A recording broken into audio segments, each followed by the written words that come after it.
Hello student, after the completion of fifth chapter, admission of a partner, we are going to start the new chapter, retirement and death of a partner. देखिए student fifth chapter जो था हमारा admission of a partner, वो हमने पूरा detail में discuss कर लिया है। उससे रिलेटेड सारी चीजें हमने पहले ऑलरेडी डिस्कस कर ली है कि क्या क्या एडजस्टमेंट एक पार्टनर जब फॉर्म के अंदर एडमिट होता है तो उस समय वो एडजस्टमेंट किए जाते हैं। अब जो हम आज अपना नेक्स्ट चैप्टर जो स्टार्ट करने वाले हैं वो है अपना retirement and death of a partner. यानी जब पार्टनर फॉर्म के अंदर एडमिट होता है तो उस समय क्या क्या एडजस्टमेंट करने होते हैं ये हमने डिस्कस कर लिया। अब जब फॉर्म से कोई पार्टनर रिटायर्ड होता है या किसी पार्टनर की डेथ हो जाती है तो उस केस के अंदर क्या क्या ट्रीटमेंट जो है वो फॉर्म की जो बुक्स होंगी उन बुक्स के अंदर वो ट्रीटमेंट किए जाएंगे, वो हमें इस चैप्टर के अंदर डिस्कस करना है। तो स्टूडेंट सबसे पहले बात आती है कि पार्टनर फॉर्म से रिटायरमेंट लेता है या अगर किसी पार्टनर की डेथ होती है तो उसका इफेक्ट क्या होगा। यानी अगर किसी पार्टनर की डेथ हो जाती है या कोई पार्टनर फॉर्म से रिटायरमेंट लेता है तो उसका इफेक्ट क्या होगा on the relationship of the remaining partners and on the books of the firm. यानी जब भी कोई पार्टनर फर्म से रिटायरमेंट लेता है तो उसके लिए सबसे पहले उसको एक रिटर्न में नोटिस देना होगा रिमेनिंग पार्टनर्स को। अगर पार्टनरशिप एट विल है तो उस केस के अंदर जो पार्टनर फर्म से रिटायर्ड हो रहा है उस पार्टनर को रिमेनिंग पार्टनर जो भी है उन पार्टनर्स को पहले एडवांस में एक रिटर्न नोटिस देना होगा कि वो फर्म को लेफ्ट कर रहा है या फर्म छोड़ करके जा रहा है। रीजन जो भी होगा उसमें मेंशन कर देगा वो। लेकिन अगर पर्टिकुलर पार्टनरशिप का मतलब अगर पार्टनरशिप किसी पर्टिकुलर पर्पस के लिए बनी है या पर्टिकुलर टाइम पीरियड के लिए बनी है तो उस केस में ऑटोमेटिकली पार्टनर जो है वो रिटायर हो जाता है after the completion of that project और after the completion of that time period for which the partnership firm is formed. यानी जिस टाइम पीरियड के लिए पार्टनरशिप फर्म बनाई गई है वो टाइम पीरियड जैसे ही कंप्लीट होगा दैट पार्टनर रिटायर हो सकता है। अगर किसी पर्टिकुलर पर्पस के लिए किसी बंदे को पार्टनरशिप में रखा गया था तो जैसे ही वो पर्पस कंप्लीट होगा वो पार्टनर ऑटोमेटिकली फर्म से रिटायर्ड हो जाएगा। तो उस केस में उसको कोई रिटर्न नोटिस देने की रिक्वायरमेंट नहीं है। लेकिन अगर पार्टनरशिप एट विल है तो उस केस के अंदर उस पार्टनर को एक रिटर्न नोटिस देना होगा और उस रिटर्न नोटिस देने के बाद में वो फर्म से रिटायर्ड हो सकता है। दूसरी बात करते हैं हम डेथ की। तो डेथ वाले केस में जैसे ही पार्टनर की डेथ होगी वो ऑटोमेटिकली फर्म से हट जाएगा। तो स्टूडेंट मेन बात आती है जब कोई पार्टनर फर्म से रिटायर्ड होता है या किसी पार्टनर की डेथ हो जाती है तो उस केस में उस पार्टनर की लायबिलिटीज कितनी रहेगी फर्म के अंदर या उस पार्टनर की फर्म में क्या क्या लायबिलिटीज होंगी। तो उस कंडीशन में पार्टनर की दो टाइप की लायबिलिटीज होती है, एक तो liabilities before the retirement and liabilities after the retirement. अब पहले बात करते हैं हम liabilities before the retirement. Liabilities before retirement का मतलब ये होता है कि रिटायरमेंट के टाइम तक या रिटायरमेंट से पहले तक की जितनी भी लायबिलिटीज होंगी उन सबके लिए वो पार्टनर जो कि फर्म से रिटायर्ड हो रहा है या जिस पार्टनर की डेथ हो रही है वो उसके लिए लायबल होगा। यानी सपोज कीजिए पार्टनर्स के रिटायरमेंट से पहले फर्म को लॉस हुआ है या फर्म को प्रॉफिट हुआ है तो उन सब के अंदर जो पार्टनर रिटायर्ड हो रहा है जिस पार्टनर की डेथ हो रही है उसका भी शेयर उतना ही होगा जितने दूसरे पार्टनर्स का होगा। यानी उनका जो भी प्रॉफिट शेयरिंग रेशियो होगा उस प्रॉफिट शेयरिंग रेशियो के अंदर उसके रिटायरमेंट या उसकी डेथ से पहले का जितना भी प्रॉफिट और लॉस होगा उन सबके अंदर उस पार्टनर को भी शेयर मिलेगा। तो उसी टाइम पीरियड में जितनी भी फर्म की लायबिलिटीज होंगी उन लायबिलिटीज में भी उस रिटायरिंग पार्टनर का शेयर बनेगा। यानी फर्म के अंदर उस पार्टनर के रिटायरमेंट या डेथ से पहले जितनी भी लायबिलिटीज होंगी उसके लिए वो पर्टिकुलर पार्टनर जो है वो लायबल होगा।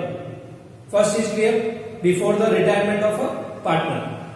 सेकेंड थिंग आती है after the retirement of a partner. ध्यान से समझिएगा इस चीज को।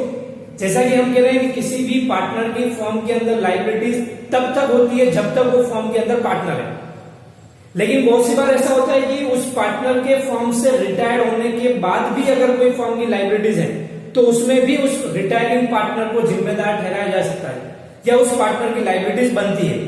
तो वो कब बनती है, जब पार्टनर फर्म से रिटायर्ड होता है तो उस केस में पार्टनर को एक पब्लिक नोटिस देना होता है।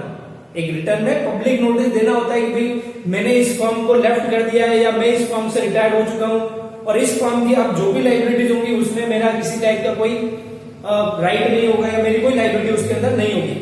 टाइप का उसको एक पब्लिक नोटिस जो देना होगा। अब वो पब्लिक नोटिस जो वो जनरल न्यूज़पेपर्स में भी दे सकता है या और भी किसी तरीके से वो पब्लिक नोटिस दे सकता है। तो अगर किसी रिटायरिंग पार्टनर ने इस टाइप का कोई पब्लिक नोटिस दे दिया है तो उस केस में रिटायरमेंट के बाद की जितनी भी लाइबिलिटीज होंगी उसके अंदर उसकी कोई लाइबिलिटी नहीं होगी, यानी रिटायरिंग पार्टनर को उन सारे लाइबिलिटीज में किसी टाइप से कोई कंट्रीब्यूट नहीं करना पड़ेगा। लेकिन अगर रिटायरिंग पार्टनर ने इस टाइप का कोई पब्लिक नोटिस नहीं दिया है, रिटायरिंग पार्टनर ने इस टाइप का कोई पब्लिक नोटिस नहीं दिया है, तो उस केस में जब तक वो पब्लिक नोटिस नहीं दे देता तब तक की जितनी भी लाइबिलिटीज होंगी उसके अंदर भी उस पार्टनर को शेयर बियर करना पड़ेगा। तो आई थिंक ये चीज समझ में आ गई होगी आपकी कि अगर पार्टनर फर्म से रिटायर्ड हो भी जाता है लेकिन अगर वो पब्लिक नोटिस नहीं देता है तो उस केस में भी उस पार्टनर को लाइबिलिटीज के लिए, फर्म की लाइबिलिटीज के लिए जिम्मेदार ठहराया जा सकता है। क्लियर? तो स्टूडेंट ये हमने देख लिया कि पार्टनर की लाइबिलिटीज क्या होगी। अब मेन बात आती है कि अगर कोई पार्टनर फर्म से रिटायर्ड होता है या पार्टनर की डेथ हो जाती है तो उस केस के अंदर पार्टनरशिप की जो बुक्स हैं, पार्टनरशिप अकाउंट जो है उनके अंदर कौन कौन से एडजस्टमेंट जो है वो किए जाएंगे या कौन कौन से एडजस्टमेंट रिक्वायर्ड हो जाते हैं in case of the retirement और डेथ ऑफ अ पार्टनर। जैसा स्टूडेंट हमने एडमिशन ऑफ अ पार्टनर वाले चैप्टर में देखा था कि अगर कोई फर्म में पार्टनर एडमिट होता है तो कौन कौन से एडजस्टमेंट करने होते हैं। तो स्टूडेंट सेम एडजस्टमेंट जो है हमें रिटायरमेंट और डेथ वाले केस में भी करने होंगे। एडजस्टमेंट सारे सेम रहेंगे, उनकी कैलकुलेशन जो है वो चेंज हो जाएगी। तो अब हम डिस्कस कर लेते हैं कि कौन कौन से एडजस्टमेंट है जो पार्टनर के रिटायरमेंट या उसकी डेथ के टाइम पर किए जाते हैं। क्लियर? तो आई थिंक आपको रिटायरमेंट से रिलेटेड मेन जो टॉपिक्स है वो आपको समझ में आ गए होंगे कि रिटायरमेंट किस केस में होता है, पार्टनर की लाइबिलिटीज क्या होंगी। अब हम डिस्कस करने वाले हैं वो एडजस्टमेंट जो एक रिटायरमेंट या डेथ के टाइम पर किए जाते हैं। तो स्टूडेंट ये मैंने कुछ एडजस्टमेंट लिखे हैं जो एडजस्टमेंट रिक्वायर्ड है ऑन द रिटायरमेंट और डेथ ऑफ अ पार्टनर। तो स्टूडेंट सबसे पहला जो हमारा एडजस्टमेंट आता है वो आता है determining new and gaining ratio. जैसा हमने एडमिशन वाले चैप्टर के अंदर भी पढ़ा था, calculation of new profit sharing ratio and sacrificing ratio. क्या किया था हमने उसमें हमने new profit sharing ratio and sacrificing profit sharing ratio calculate किया था।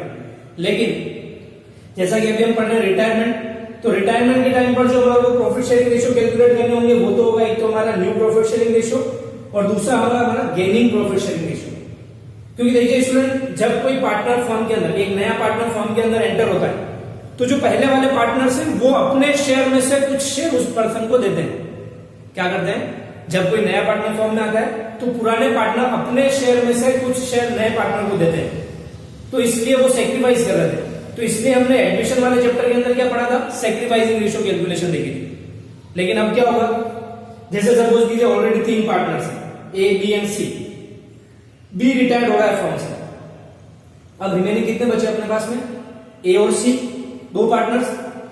जो प्रॉफिट पहले 3 लोगों के अंदर डिस्ट्रीब्यूट हो रहा था वो प्रॉफिट अब after the retirement of B the profit will be distributed in only 2 person, A and C. तो जो बी जो रिटायर्ड हो रहा था उसका शेयर जो है अब वो शेयर इन दोनों को मिल जाएगा। यानी पहले 3 लोगों में डिस्ट्रीब्यूट हो रहा था, अब 2 लोगों के अंदर डिस्ट्रीब्यूट होगा। तो क्या हो गया, एक पर्सन जो चला गया उसका शेयर अब किसको मिलने लग जाएगा? जो रिमेनिंग 2 बचे हुए पार्टनर्स हैं उनको मिलने लग जाएगा, तो उनको क्या होगा? गेन होगा। तो इसलिए जब हम रिटायरमेंट और डेथ वाला टॉपिक पढ़ते हैं तो उसके अंदर हमारे को गेनिंग प्रॉफिट शेयरिंग रेशियो जो है वो कैलकुलेट करना होगा। क्लियर? तो 2 चीजें हमें कैलकुलेट करनी होगी, एक तो हमारे को new profit sharing ratio calculate करना है, then the gaining profit sharing ratio calculate करना है।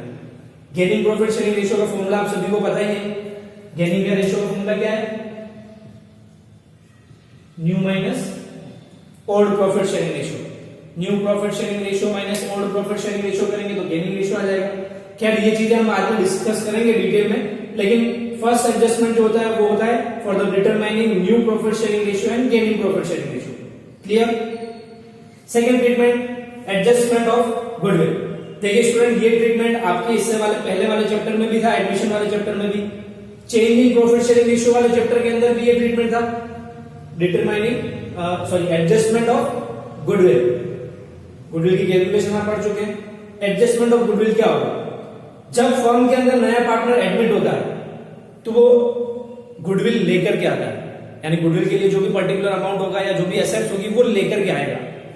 अभी क्या हो रहा है, रिटायरमेंट और डेथ हो रही है, तो रिटायरमेंट वाले केस में क्या होगा, गुडविल का शेयर वो लेकर के जाएगा, यानी फर्म की गुडविल के अंदर जितना शेयर उस रिटायरिंग पार्टनर का होगा वो उसको दे दिया जाएगा इन कैश और बाय एनी मीन्स।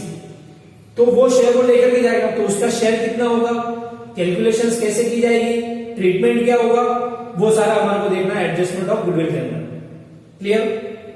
चलिए, थर्ड एडजस्टमेंट है हमारा revaluation of assets and reassessment of liabilities. ये भी ट्रीटमेंट सभी केस के अंदर होते हैं, चाहे वो change in profit sharing ratio, चाहे वो एडमिशन हो, चाहे रिटायरमेंट हो, चाहे डेथ हो, कि जब भी पार्टनर फर्म से रिटायर्ड होगा तो रिटायरमेंट की डेट पर फर्म की जितनी भी एसेट्स एंड लायबिलिटीज है उन एसेट्स एंड लायबिलिटीज को रीवैल्यूड किया जाएगा, यानी उनकी वैल्यू पहले कितनी थी अब कितनी है, और उस रीवैल्यूएशन पर जितना भी प्रॉफिट और लॉस होगा वो प्रॉफिट और लॉस सारे पार्टनर्स के अंदर डिस्ट्रीब्यूट कर दिया जाएगा। तो इट मींस जो पार्टनर फर्म से रिटायर्ड हो रहा है उसको भी फर्म की एसेट्स एंड लायबिलिटीज को रीवैल्यूड करने पर जो भी प्रॉफिट लॉस होगा उसके अंदर उसको शेयर मिल जाएगा। ठीक है, नेक्स्ट जो हमारा एडजस्टमेंट है वो है distribution of reserves and accumulated profit loss. Same treatment ऐसे ही आपके रिवैल्यूएशन जैसी फिक्स ट्रीटमेंट है ये भी, कि जब भी कोई पार्टनर फर्म में एडमिट होता है, रिटायर्ड होता है, डेथ होती है या पार्टनर्स अपना प्रॉफिट शेयरिंग रेशियो चेंज करते हैं, तो उस केस के अंदर फर्म का जो भी रिजर्व्स और एक्यूमुलेटेड प्रॉफिट लॉस है उन reserves and accumulated profit loss को डिस्ट्रीब्यूट कर दिया जाता है। कौन से पार्टनर्स के अंदर, ओल्ड पार्टनर्स में।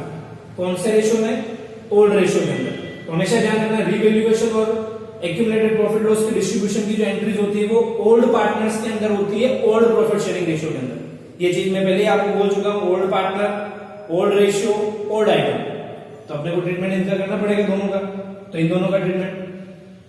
लास्ट जो हमारा ट्रीटमेंट है वो है हमारा एडजस्टमेंट ऑफ कैपिटल, कि अगर पार्टनर जो है after the retirement of a particular partner और after a death of a partner, if they want to adjust their capital, adjust their new capital, then there will be a treatment for the adjustment of capital। कि अगर partner firm से retired हो जाता है या किसी partner की death हो जाती है तो रिमेनिंग पार्टनर जो भी होंगे वो रिमेनिंग पार्टनर्स अपनी कैपिटल को एडजस्ट कर सकते हैं। या तो वो अपनी कैपिटल को ये कहते हैं कि हमें थोड़ी कम करनी है तो हम कम कर देते हैं, या फिर ये हो सकता है कि वो अपनी कैपिटल को और इंक्रीज कर दे आफ्टर द रिटायरमेंट। तो जैसा भी होगा, चाहे वो कम करना चाहे, चाहे वो इंक्रीज करना चाहे, या ऑलरेडी जो एग्जिस्टिंग कैपिटल है उसको अपने न्यू प्रॉफिट शेयरिंग रेशियो में एडजस्ट करना चाहे। क्योंकि देखिए जब पार्टनर रिटायर होगा तो पहले प्रॉफिट 3 लोगों में डिस्ट्रीब्यूट होगा था, अभी 2 लोगों में ही होगा, तो प्रॉफिट शेयरिंग रेशियो भी चेंज हो जाएगा। तो अगर ये पार्टनर जो रिमेनिंग पार्टनर्स हैं वो अगर पार्टनर्स चाहें कि हम अपनी कैपिटल को अपने न्यू प्रॉफिट शेयरिंग रेशियो के अकॉर्डिंग एडजस्ट कर लें तो वो कहलाएगा एडजस्टमेंट ऑफ कैपिटल। क्लियर? तो स्टूडेंट ये मेन 5 एडजस्टमेंट जो है वो होते हैं आपके रिटायरमेंट और डेथ के केस में।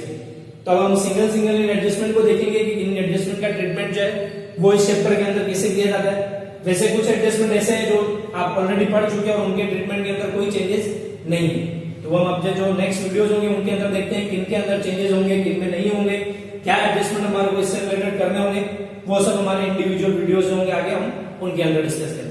तो इसको नोट कर लीजिए।